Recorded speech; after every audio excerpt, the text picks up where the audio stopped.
हम लोग अपना सीएससी पोर्टल लॉगिन कर लेंगे। ये देखिए हम लोग डैशबोर्ड पे आ गए। अब यहाँ पे जो सर्विसेज का लिस्ट है वहाँ से हम लोग पेंशन सर्च करेंगे। पेंशन सर्च करने के बाद जब क्लिक करेंगे तो यहाँ 3 ऑप्शन आएगा। उसमें से जो नेशनल पेंशन स्कीम है एनपीएस के क्लिक हियर पे क्लिक करेंगे। आप एनपीएस के लिए यहाँ सर्च ऑप्शन में एनपीएस लिख करके सर्च करके भी आप वो एनपीएस का पोर्टल लॉगिन कर चलिए। तो ये हमने दिखा दिया आप कैसे पोर्टल लॉगिन करेंगे। यहाँ पे हम लोग डिजिटल सेवा कनेक्ट से लॉगिन कर लेते हैं। उसके बाद कस्टमर रजिस्ट्रेशन का ऑप्शन में जाएंगे। यहाँ पे आपको 3 ऑप्शन मिलेगा, help by DM, self registration और हेल्प बाय सोसाइटी। आप help by DM he choose कीजिएगा। ये वीडियो जो रिकॉर्ड हुआ था उसमें हमने सेल्फ रजिस्ट्रेशन किया था, लेकिन आप हेल्प बाय डीएम कीजिएगा।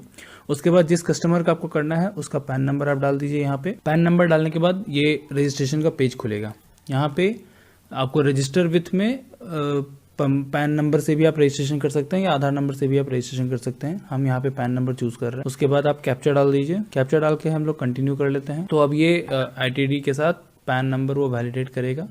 उसके बाद ये आपका फॉर्म खुल जाएगा जिसमें आपको कस्टमर का पर्सनल डिटेल्स भरना है, जैसे कस्टमर का नाम, father name, mother name, mobile number, email ID, date of birth. तो ये सारा कुछ हम लोग जल्दी से भर लेते हैं। हाँ, फ़ोन नंबर हम लोग जो डालेंगे उसमें ओटीपी से वेरिफिकेशन होगा, तो वो हमें वेरीफाई कर लेना है। ये हम लोग ओटीपी डाल देते हैं। ये वेरीफाई हो गया। अब हम लोग यहाँ पे ईमेल आईडी टाइप करेंगे। यहाँ date of birth DDMM YY के फॉर्मेट में, सिटी ऑफ बर्थ डाल देंगे।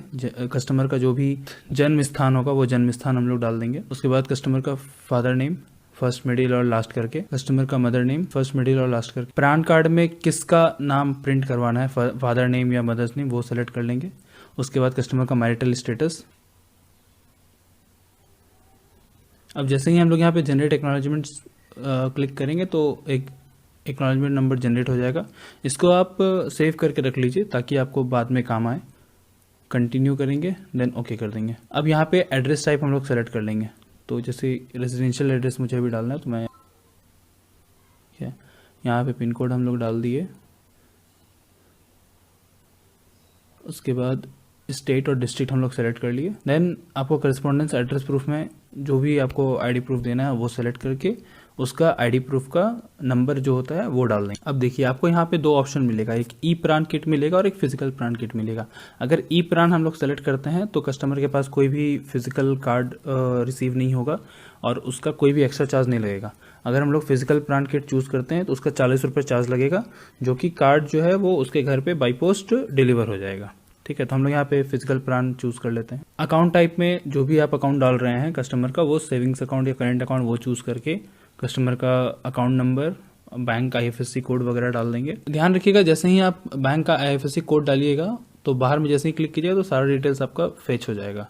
अब पिन कोड अगर गलत फेच हो रहा है तो उसको आप करेक्ट कर लीजिए। और MICR कोड जो है वो मैंडेटरी नहीं है, बट अगर आपके पास पासबुक है, पासबुक में लिखा हुआ है तो आप डाल दीजिए, नहीं तो फिर उसको ब्लैंक छोड़ दीजिए। बैंक अकाउंट लिंक टू आधार, अगर KYC फुल KYC किया हुआ है तो यस कर दीजिए। ऑक्यूपेशन डिटेल्स डाल दीजिए जो भी है। अब यहाँ पे आता है, बहुतों का प्रॉब्लम रहता है कि हम लोग फंड कौन सा चूज करें। तो आप देखिएगा गवर्नमेंट के तरफ से एक वेबसाइट है PFRDA और NPS ट्रस्ट, तो वहाँ से आप हर फंड का अलग अलग जो भी इनका एसेट अंडर मैनेजमेंट है या फंड कैसा परफॉर्म कर रहा है, तो ये सारे डिटेल्स आप वहाँ से चेक कर सकते हैं। कस्टमर भी आपको बता देते हैं कि कौन सा उनको फंड लेना है, तो आप उनके हिसाब से फंड चूज कर लीजिए। अगर किसी को नहीं पता है तो आप अभी कोई भी आप चूज करके उनको दे दीजिए, बाद में वो चाहे तो अपना फंड वो चेंज कर सकते हैं। अब यहाँ पे 2 ऑप्शन आता है इन्वेस्टमेंट ऑप्शन में, एक्टिव और ऑटो। अगर आप एक्टिव चूज करते हैं तो एक्टिव का मतलब है कि कस्टमर को बताना होगा कि वो जो भी फंड ऐड करेगा अपने स्कीम में, एनपीएस अकाउंट में, तो वो फंड का कितना प्रतिशत हिस्सा जाएगा इक्विटी में या कितना प्रतिशत जाएगा आपका गवर्नमेंट बॉन्ड्स वगैरह में। तो ये हम लोग को यहाँ पे देना पड़ता है, टाइप करना पड़ता है। अगर हम लोग ऑटो चूज करेंगे, ऑटो में वो ऑलरेडी सेट रहता है। अब यहाँ पे 3 ऑप्शन आता है, एक मॉडरेट, कंजर्वेटिव और अग्रेसिव। अगर कोई कस्टमर जो थोड़ा ज़्यादा रिस्क लेता है तो उसके लिए आप एग्रेसिव लाइफ साइकिल ले लीजिए। उसका मतलब क्या होता है कि जो 75% ऑफ आपका अमाउंट है वो पूरा का पूरा जाएगा इक्विटी में। अगर कोई कम रिस्क लेना चाहता है तो उसको आप LC25 चूज कर लीजिए, उसमें उसके कंट्रीब्यूशन का 25% ही जाएगा। और अगर मॉडरेट लीजिएगा तो उसमें 50% जाएगा। वो चूज़ करने के बाद अब आप ऐड नॉमिनी पे क्लिक कीजिए। अब यहाँ पर नॉमिनी का नाम जनरली वो भरा हुआ रहता है, आ जाता है। अगर नहीं आता है तो आप इसको फिल कर दीजिए। नॉमिनी का डेट ऑफ बर्थ, नाम, रिलेशन और परसेंटेज शेयर। आप चाहे तो एक से ज़्यादा नॉमिनी भी ऐड कर सकते हैं, उसी हिसाब से फिर आपको उनका परसेंटेज सेव करना होगा। एड्रेस टाइप सेलेक्ट करके, जो अगर सेम एड्रेस है तो सेम एड्रेस कर दीजिए, नहीं तो आप दूसरा एड्रेस कस्टमर का यहाँ पे टाइप कर सकते हैं। सेव करने के बाद यहाँ से आगे बढ़ेंगे हम लोग। अब यहाँ पे हम लोग को कस्टमर का फ़ोटो और बाकी सारे डॉक्यूमेंट्स हमें अपलोड करने हैं। ये देखिए, आप एक चीज़ ध्यान रखिएगा, अपलोड करते समय क्या है ना कि फ़ाइल का जो नेम है, फाइल नेम में स्पेस नहीं होना चाहिए। अगर स्पेस होगा तो फिर वो अपलोड नहीं होगा। और फाइल का जो मैक्सिमम साइज़ है वो भी यहाँ पे दिया हुआ है, तो आप लोग वो भी ध्यान दीजिएगा। जो भी डॉक्यूमेंट आप अपलोड कर रहे हैं, किसी में भी फाइल नेम में स्पेस नहीं होना चाहिए। स्पेस अगर रहेगा तो फिर ये इस टाइप का एरर दिखाएगा।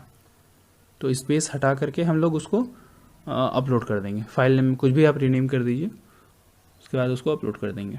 अब टर्म्स एंड कंडीशन एक्सेप्ट करके आगे बढ़ जाते हैं। देखिए यहाँ पर है FATCA CRS डिक्लेरेशन। तो इसमें हम लोग क्या करेंगे, अगर कोई कस्टमर कहीं और रहता है या US पर्सन अगर है तो ये सेलेक्ट करके उसका सारा कुछ फिल कर देंगे। अगर नहीं है तो फिर उसको ब्लैंक छोड़ के यस कर देंगे। उसके बाद email and mobile OTP based authentication है, ये e-साइन का प्रोसेस है, ये करना है, तो इसको हम लोग पहले कर देंगे। ठीक है। अब इसमें क्या है कि मोबाइल पे एक OTP आएगा और ईमेल पे एक OTP आएगा। तो जो मोबाइल पे OTP आया है वो मोबाइल OTP में, जो ईमेल पे OTP आया है वो ईमेल OTP में डाल करके डिक्लेरेशन बॉक्स का जो चेक बॉक्स है उसको एक्सेप्ट करके OTP को वेरीफाई कर दें। OTP वेरीफाई होने के बाद अब टायर 1 अमाउंट में जो भी आपको कंट्रीब्यूशन करना है, मिनिमम 500 करना होता है, तो वो 500 हम लोग यहाँ पे कर रहे हैं। तो 500 लिख करके उसको कंफर्म किए, वो सारा डिटेल्स आ गया। अब क्या है कि मेक पेमेंट कर दें। पेमेंट करते समय एक बार आपको और ऑप्शन देता है कि आप अपना सारा कुछ डिटेल्स चेक कर लीजिए। अगर आपने सारा सही भरा है तो कंफर्म करके कंटिन्यू कर दीजिए। उसके बाद फिर दोबारा से कंफर्म कर दीजिए, जो डिटेल्स आपका कार्ड में प्रिंट होगा वो शो करेगा। देन कंटिन्यू करने के बाद यहाँ पे आपको पेमेंट कर देना है। ध्यान रखिएगा, पेमेंट जब भी करेंगे हमेशा मोजिला फायरफॉक्स का ही यूज करेंगे। NPS करते समय आप मोजिला फायरफॉक्स का ही यूज कीजिए, क्रोम में प्रॉब्लम होगी। पेमेंट हो जाने के बाद ये रिसिप्ट आएगी, ये रिसिप्ट आप प्रिंट करके कस्टमर को दे दीजिए। ठीक है, इसमें कस्टमर का प्रान नंबर लिखा होता है। उसके बाद हम लोग क्या करेंगे, ये एक क्रॉस चेक के लिए है। ईमेल पे जो आपका एक प्रान नंबर आया है और फ़ोन में मैसेज में भी आएगा, वो प्रान नंबर लेकर के हम लोग चेक करेंगे कि इसका e-साइन हो गया है या नहीं हुआ है।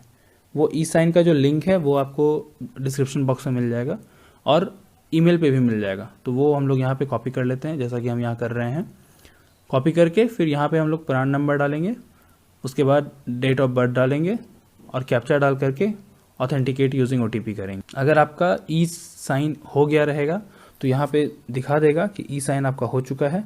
अगर e-साइन नहीं हुआ रहेगा तो यहाँ पर आपको e-साइन करना होगा। जो आधार में मोबाइल नंबर और ईमेल आईडी जो रजिस्टर्ड होगा उस पर OTP जाएगा, तो वो यहाँ पे आपको शो करेगा।